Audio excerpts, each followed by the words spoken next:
எல்லாருக்கும் வணக்கங்க. இப்போ நம்மளுக்கு ஒரு பெரிய பிரச்சனை வந்திருக்கு. என்ன பிரச்சனைனா, ஓட்டர் ஐடி இருந்தாலும் அந்த ஓட்டர் ஐடி செல்லாது. ஏன்னா, கவர்மெண்ட் ஒரு ஃபார்ம் ஒண்ணு குடுப்பாங்க. அந்த ஃபார்ம ஃபில்லப் பண்ணி அவங்க ஓகே பண்ணா மட்டும் தான் நம்ம ஓட்டு போட முடியும். இல்ல ஓட்டு போடுறத வேடிக்கை மட்டும் தான் பார்க்க முடியும். இத பத்தி விஜய் சார் நேத்து ஒரு வீடியோ போட்டிருந்தாரு. அந்த வீடியோ முழுசா பாருங்க. இதுல இருக்க பிரச்சனை என்னன்னு உங்களுக்கு புரியும். இன்னைக்கு கூட டிவிகே போராட்டம் பண்ணிட்டு இருக்காங்க இந்த பிரச்சனைக்காக. இந்த பிரச்சனை போராட்டம் பண்ற காரணம் அவங்க ஓட்டு கிடைக்கணும் இல்ல. நம்ம உரிமையை நம்மளுக்கு வாங்கி கொடுக்கறதுக்காக அவங்க போராட்டம் பண்ணிட்டு இருக்காங்க. நம்மளுக்கு இருக்கிற ஒரே ஒரு உரிமை ஓட்டு உரிமைங்க. இந்த ஓட்டு உரிமையை இழந்துட்டோம்னா நம்ம வாழ்றதுக்கு அர்த்தம் இல்லை. ஏன் சொல்கிறேன்னா, நம்ம தாத்தாலேருந்து நம்ம வர ஓட்டு போடுறோம். ஆனால் நம்ம நாட்டில் இருக்க பிரச்சனையை மாற்றிட்டோமா? மாற்றலை. இப்போ கூட கோயம்புத்தூரில் ஒரு பொண்ணை ரேப் பண்ணாங்க. ஆணவ கொலை. எத்தனை பேர் சாப்பிட முடியாமல் இருக்காங்க, எத்தனை பேர் படிக்க முடியாமல் இருக்காங்க, எத்தனை பேர் வீடு இல்லாமல் இருக்காங்க, எத்தனை பேர் வேலை இல்லாமல் இருக்காங்க. நம்மளுக்கு எவ்வளோ பிரச்சனை இருக்குது. இதெல்லாம் காரணம் கவர்மெண்ட். அந்த கவர்மெண்ட்டை உருவாக்குனது யார்? நம்ம ஓட்டு. நம்ம ஓட்டு போட்டு தான் உருவாக்கியிருக்கோம். ஆனால் ஓட்டு போட்டே நம்மளுக்கு இந்த நிலைமைனா, ஓட்டு உரிமையே இல்லைன்னா நம்ம நிலைமை என்ன ஆகும் நினச்சி பாருங்கள்.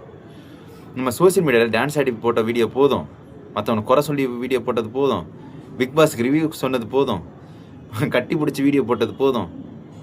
நம்ம உரிமைக்காக ஒரே ஒரு வாட்டி ஒரு வீடியோ போடுவோம்.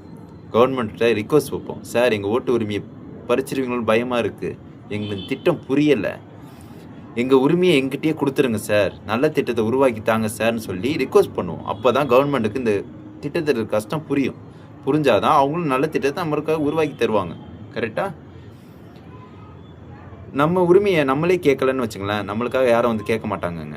நம்ம கேட்காம ஓரமாக ஒதுங்கி போயிட்டேன்னு வச்சுங்களேன், நம்ம உரிமையை வேற ஒருத்தன் யூஸ் பண்ணிகிட்டு இருப்பான்.